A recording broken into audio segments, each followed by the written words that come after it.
Someone sent me a question saying, "Hello MJ, thank you so much for sharing the details of your home. Can you please share the details of what I need to do if I want to buy my home? I'm near 50 years old and my husband is over 50 years old." That's amazing. It's good that you have that dream. In this video, I'm going to be sharing everything you need to know with you in buying your home. I always use the guide ABC. All right. The guide ABC is area, budget, and choice. This should be at the top of your mind when you're looking to buy your home. So area, budget, and choice. Area is where you want to live. Budget is how much can you borrow. Choice is what kind of home is it? Is it a terrace home you want? Is it a duplex standalone that you want? Is it a semi-detached home that you want? What kind of home do you want?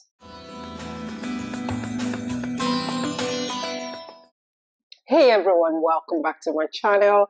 I hope you are doing well. Almost 2 years now that we've lived in this home, and since then I've received a whole lot of questions, especially people within my age group.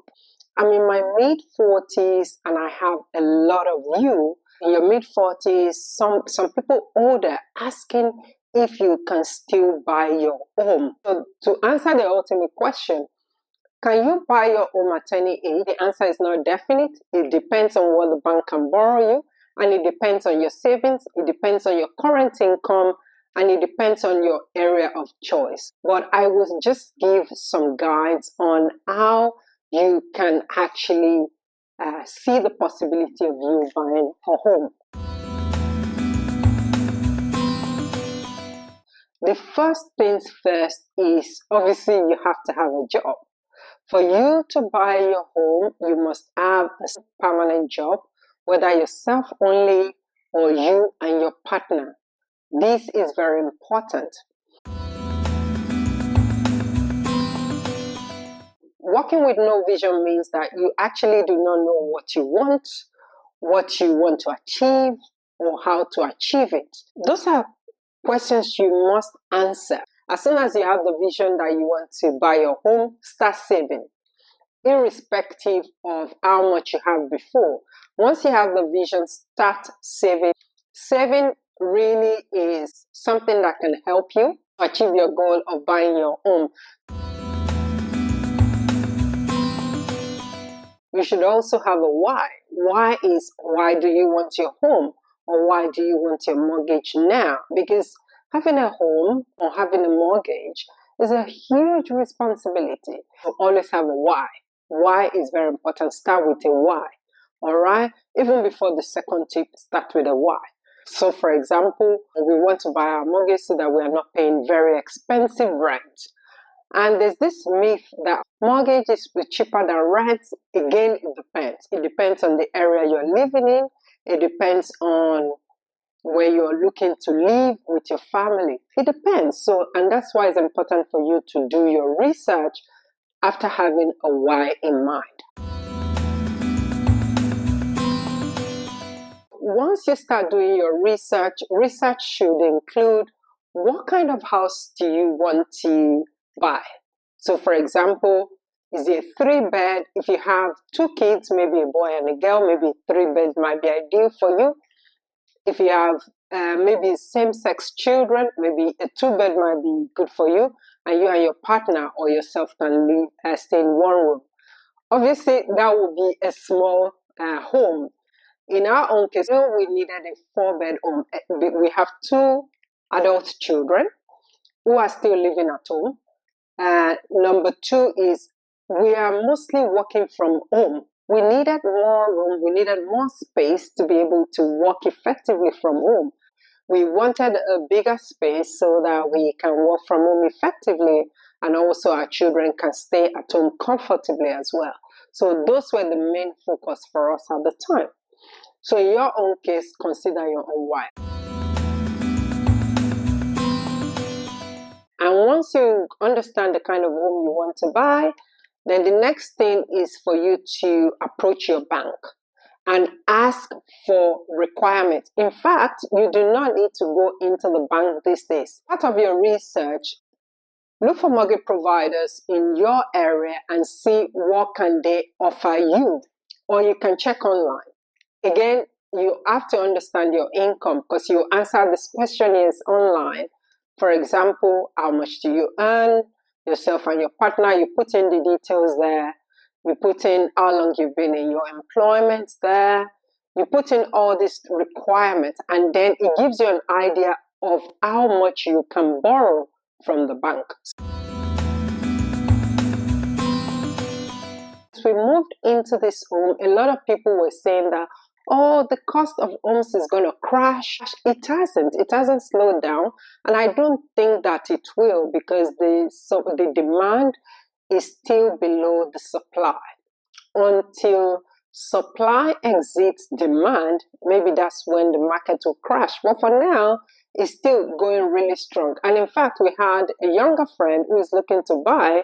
People kept telling her, oh, the market is going to crash. So home prices kept going up. So now they are in the process of going to purchase their home. So, and let me tell you something. Market crashes, we've seen it before here in the Republic of Ireland.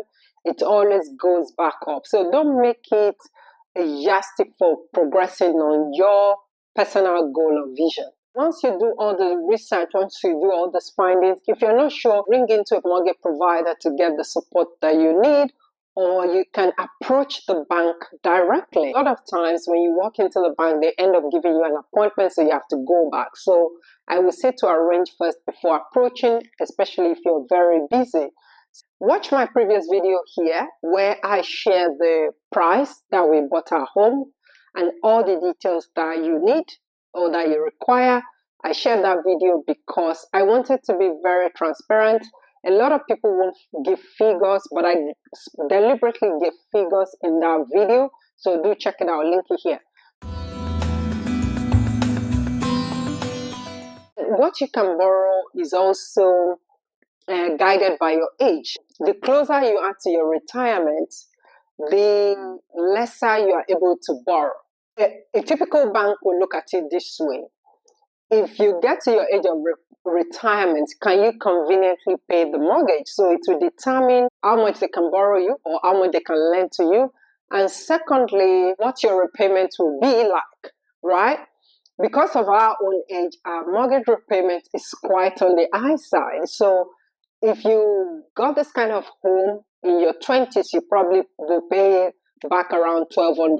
But because of our age, we are paying more than $2,500 every month, which is really a lot. A lot of people will be like, that's a lot. But if you to rent a home of this size, maybe a 3-bed to 4-bed home in our area, you'll be paying that much.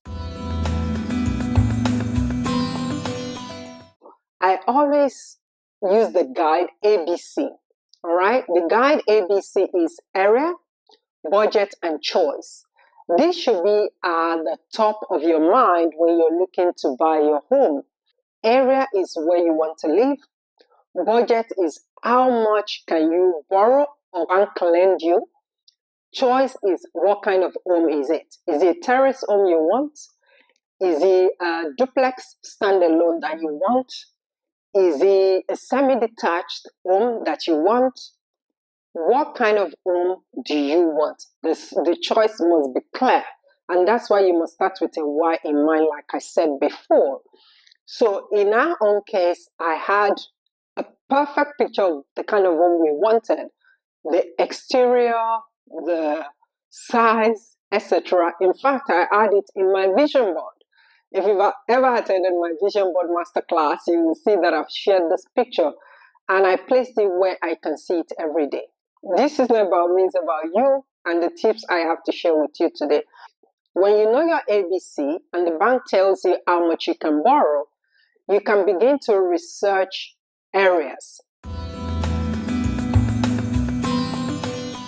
For example, if you stay near the city, how much is it going to cost you?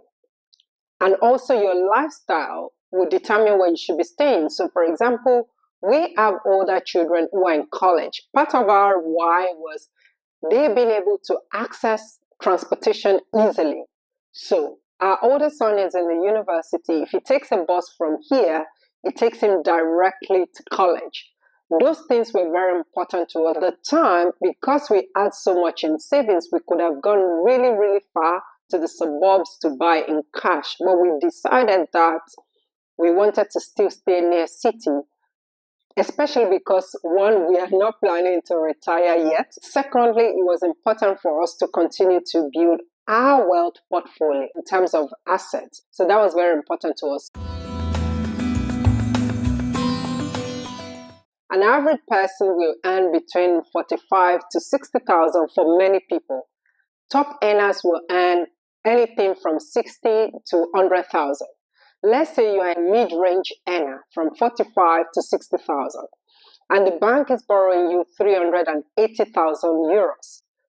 Go find out what kind of homes that you can get for that amount and in what areas. It's going to help shape your decision on where to buy, where you can buy, etc. Once you know exactly how much you can borrow, you also have to understand how much you need to have in your savings. A lot of people tend to forget the additional cost of buying their home. First-time buyer, you would need to, let's say the bank gives you 380,000 as your loan. You still need to put in 10% as your deposit. 10% of 380,000 is 38,000 euros.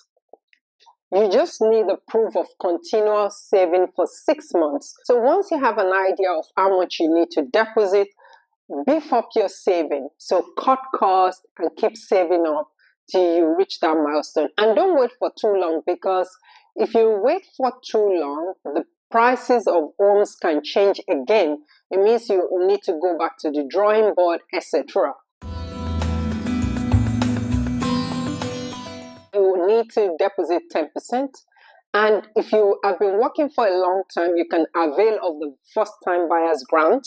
There's also the first-time buyer scheme, home scheme. You can do all the research about that. The first-time buyer grant, the first home scheme. Check out all those things just in case the house you want to buy, you do not have enough money for it.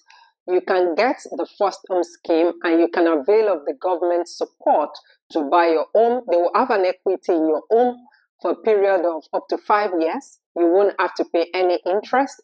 After 5 years, you will need to pay interest. A lot of people work towards paying off the government and own their home. We have not used the scheme, so we invested heavily in our personal savings to be able to achieve that goal. So additional costs will include solicitor's fee, plus VAT.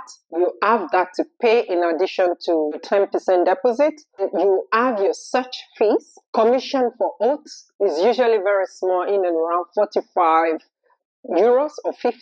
You have your land registry, which for us was about 800 euros at the time. Land registration fee, which was 175 euro for us at the time. And then you have your stamp duty. Your stamp duty is 1% of the value of your home. So you have those additional fees in addition to your 10% deposit, which can be a lot. So if you buy a big home, the cost of this additional fees could be something. In our own case, it was almost like 10,000 euros. These are some of the things that you should consider when you're looking to buy a home. So to answer the ultimate question, can you buy your home at any age? Again, the answer is not definite. It depends on what the bank can borrow you, and it depends on your savings, it depends on your current income, and it depends on your area of choice. So I hope that this helped, and I hope that I answered this question clearly. Thank you so much for sending me this question. If you have additional questions on your home buying, etc., please let me know. Send them my way, and I'll be more than happy to speak on that as well. I want to thank you so very much for watching this video. I hope you found it helpful. If you found it helpful, please give it a thumbs up. Also, feel free to share with anyone who might need this video. And if you're not subscribed to my channel, please go on and click the subscribe button down below.